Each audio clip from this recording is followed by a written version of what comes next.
In Uruguay, workers' unions demonstrated against the pension reform bill promoted by the government of Luis Lacalle Pou. And the presidents and heads of state of the Community of Independent States, the CIS, discussed cooperation plans for 2023, the last day of the summit.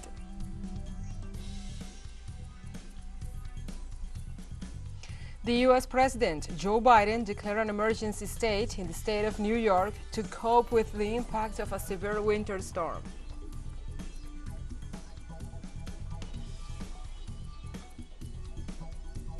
From the headquarters of TeleSUR English in Havana, Cuba, this is From the South.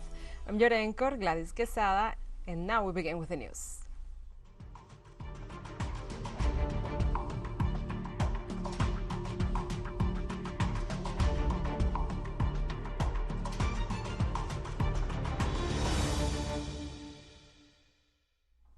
On Monday, the Peruvian Public Prosecutor's Office raided the homes of the former Minister of Defense, Walter Ayala, who served during the government of Pedro Castillo, and of a group of national police generals investigated for alleged irregular promotions in the security forces in 2021.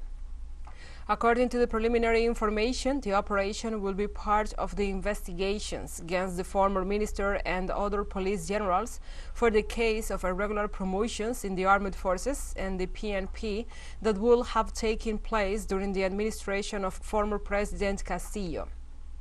The raid started in the office of the former defense minister, where the entrance had to be forced, and continued in his house, where Ayala allowed the entrance of the personnel in charge of the operation.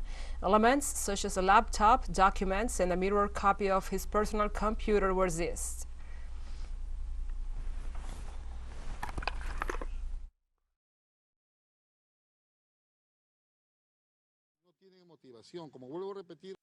Yo como le vuelvo a decir, yo no soy ladrón, lo vuelvo a decir siempre, yo si fuese ladrón hubiese robado siendo ministro de defensa, porque yo manejaba millones y millones de soles, y no vamos a manchar la mano, más aún si ese general por el cual se vincula es mi...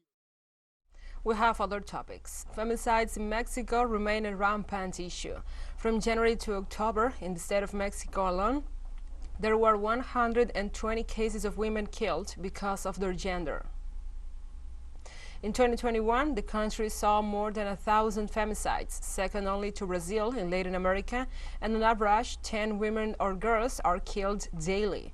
Experts and advocates said the uncontrolled killings and history of femicide can be attributed to deep-rooted cultural machismo, systemic gender inequality, and latent domestic violence.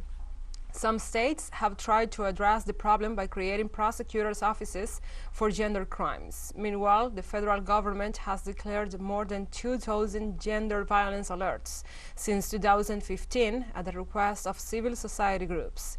The alerts obligate local, state, and federal authorities to take coordinated emergency actions in specific locations and to address biases in access to justice, prevention, and security measures.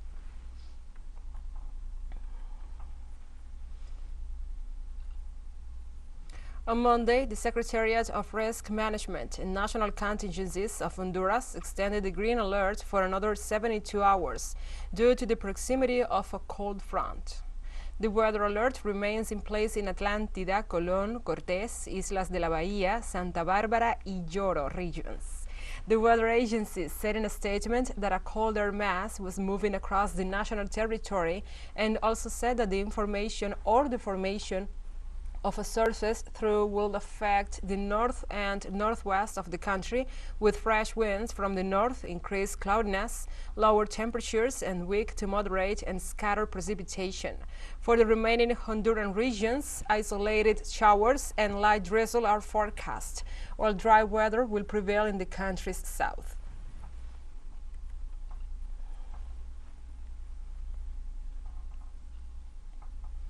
In Uruguay, the Inter-Union Workers Plenary National Workers Convention demonstrated this Tuesday against the pension reform bill promoted by the government of Luis Lacalle Pou.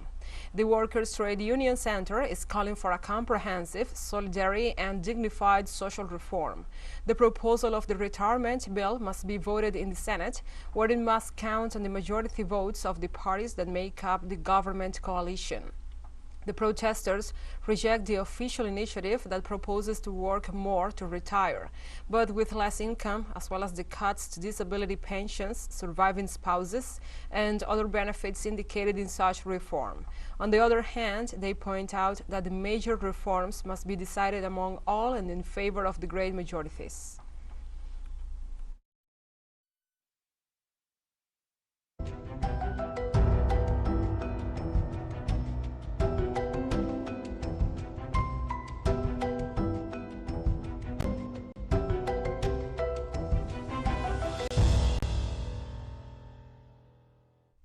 Now we move on to other topics. On Tuesday, U.S. President Joe Biden declared an emergency state in the state of New York and ordered federal assistance to supplement governmental and local response efforts due to the emergency conditions resulting from a severe winter storm.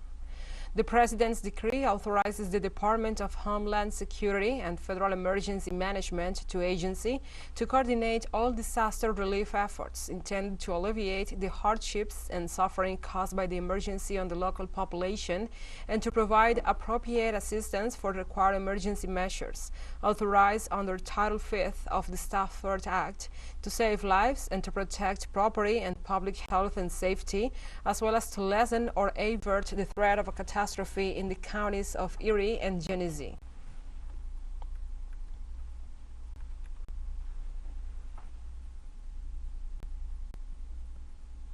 Also in the United States, the police station of the city of Buffalo reported that several people have been arrested after looting stores in the middle of the winter storm Elliott. Police said the situation is due to the fact that most of the stores in the city have been closed since December 23rd due to weather conditions. Winter storms warnings remains in effect in New York State for the cities of Jefferson and Lewis, while a weather advisory warns residents of Erie County that for this Tuesday there are forecasts of 10 to 20 centimeters of snow.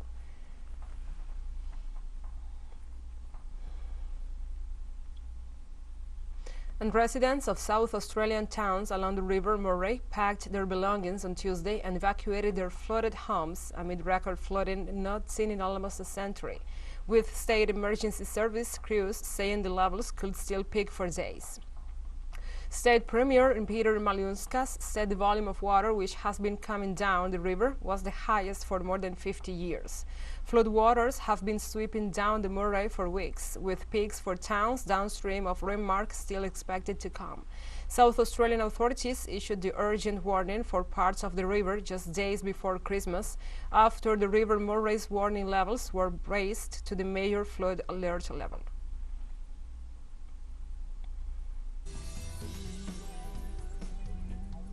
Let's take a short break, but first, remember you can follow us on our TikTok account at TeleSUR English, in which you will be able to see news in different formats, news updates, and more. Other stories coming up, stay with us.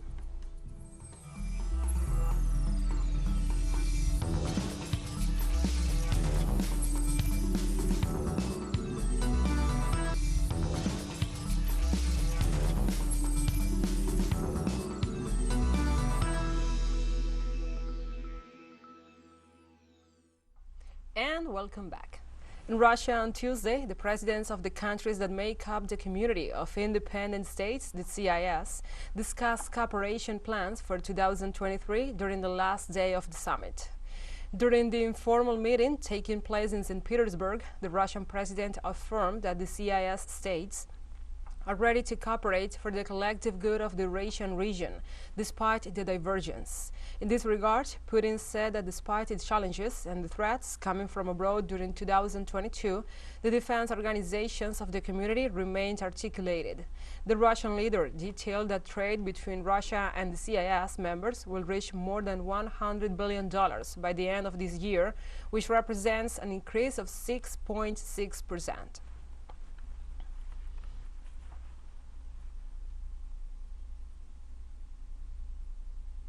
On Tuesday, Serb protesters in the city of Mitrovica in northern Kosovo erected new barricades, hours after Serbia said it had put its army on the highest combat alert following weeks of escalating tensions between Belgrade and Pristina. according to Serbia's defense ministry, in response to the latest events in the region, and it's believed that Kosovo was preparing to attack the Serbs and forcefully remove the barricades. President Aleksandar Vučić had ordered Serbia's army and police to be put on the highest alert. Since December the 10th, Serbs in northern Kosovo have erected multiple roadblocks in and around Mitrovica and exchanged fire with police after the arrest of a former Serb policeman for allegedly assaulting Serbian police officers during a previous protest. Around 50,000 Serbs live in the northern part of Albanian-majority Kosovo and refuse to recognize the Pristina government or the state, as they see Belgrade as their capital, and are backed by Serbia, from which Kosovo declared independence in 2008.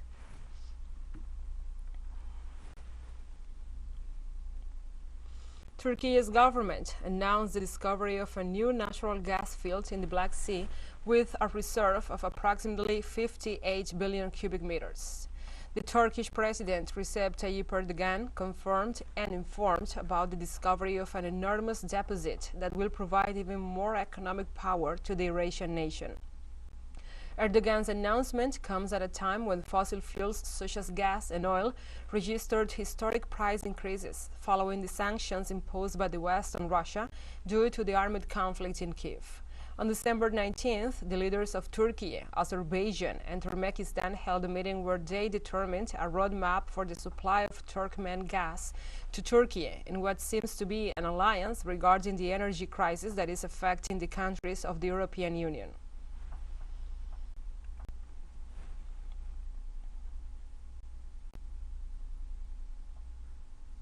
And the SOS Mediterranean charity said on Tuesday its Ocean Viking vessel rescued 113 people from the Mediterranean Sea off the coast of Libya. The maritime humanitarian organization said the group, which included 30 unaccompanied minors and 23 women, was attempting to cross the Mediterranean on a rubber boat. The latest operation by the charity's rescue ship started on December 18th and will continue until January.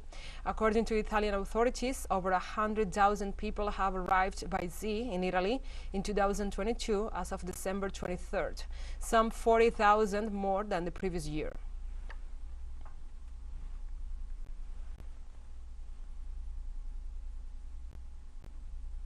And members of France's Kurdish community and others held a silent march to honor 3 people killed in a shooting at a Kurdish cultural center in Paris that prosecutors stated was motivated by racism. Meanwhile, Turkey summoned France's ambassador over what it called black propaganda by Kurdish activists after the shooting. On the other hand, Paris prosecutor's office said a 69-year-old Frenchman was handed preliminary charges of racially motivated murder and weapons violations over Friday's shooting. The suspect told investigators that he had wanted to kill asylum seekers or foreigners and then had planned to kill himself, and said he had a pathological hatred of non-European foreigners.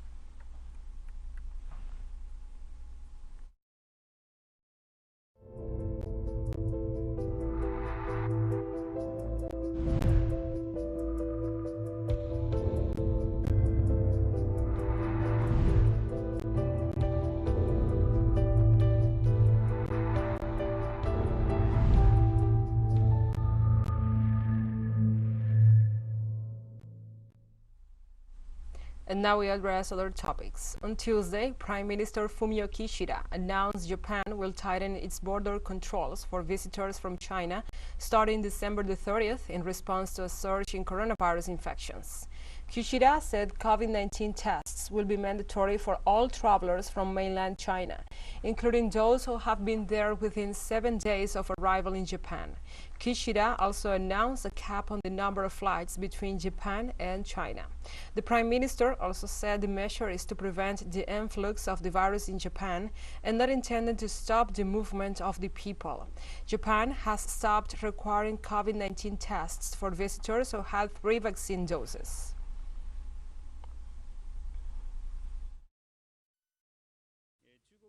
Amid reports of the rapid spread of infections in mainland China, information from central and local authorities, government or private organizations are largely different. The situation makes information gathering very difficult, and there are growing concerns in Japan. Considering this situation, we decide to introduce a temporary emergency measure to visitors from China. We will introduce this as soon as possible. This will come into effect at 12 a.m. midnight on December 30th. And we have more news coming up after a final short break, so stay with us.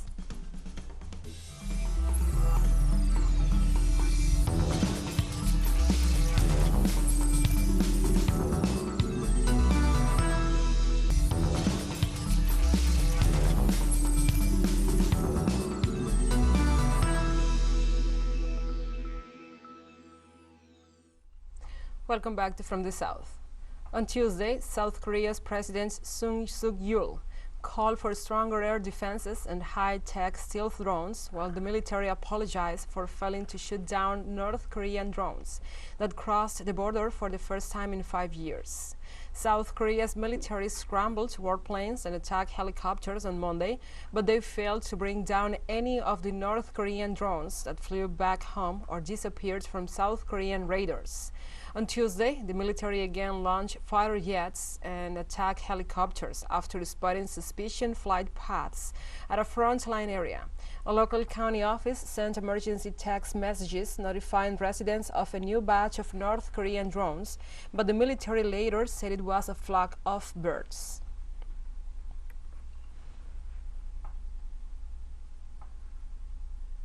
On Tuesday, the joint military exercises between China and Russia have concluded.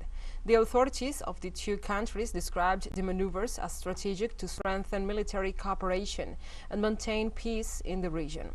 The exercises were held as part of the annual plan of military cooperation between Moscow and Beijing. According to the authorities of the two countries, these maneuvers were successfully carried out despite bad weather conditions. Several activities were carried out in these exercises, including blockade, control, rescue, anti-submarine, and air defense practices. High commanders of the Army of the Asian Giant highlighted the importance of these drills and affirmed that they represent an example of the successful cooperation between the two nations in military matters.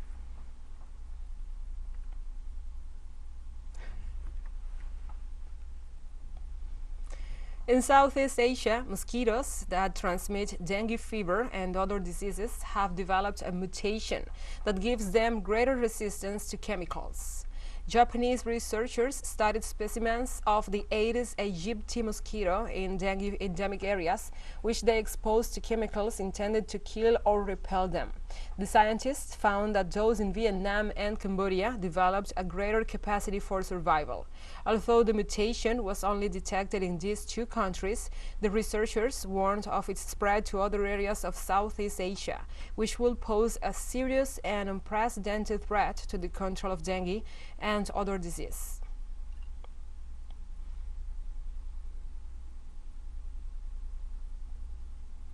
The government of Iran announced the signing of a free trade agreement with the Eurasian Economic Union. The Iranian ambassador to Russia said that Tehran and the Eurasian table have concluded negotiations. So now the final document will be submitted for ratification to the parliaments of the countries that make up the agreement. In this regard, the spokesperson for the Iranian Ministry of Industry, Mining and Trade, Omid Ghalibaf, said at present Iran trades goods with the Eurasian Economic Table on the basis of a preferential trade agreement. The Iranian official said the Eurasian bloc granted preferential tariff concessions for at least 500 Iranian products, while Tehran granted the same regime to some 400 products coming from the Union.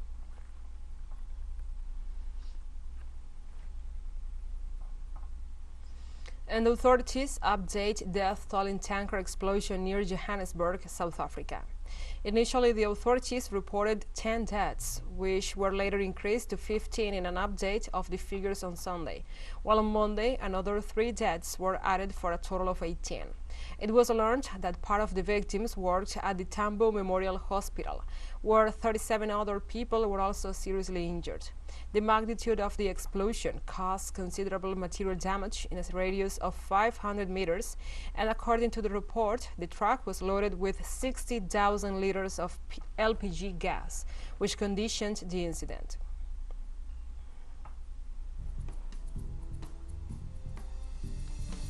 And we have come to the end of this news brief. But remember, you can find this and many other stories on our website at telesurenglish.net. And also, if you feel so inclined, please join us on social media for all the latest news. We are on Facebook, Twitter, Instagram, Telegram, and TikTok. For TeleSUR English, I'm your anchor, Gladys Quesada. Thank you for watching.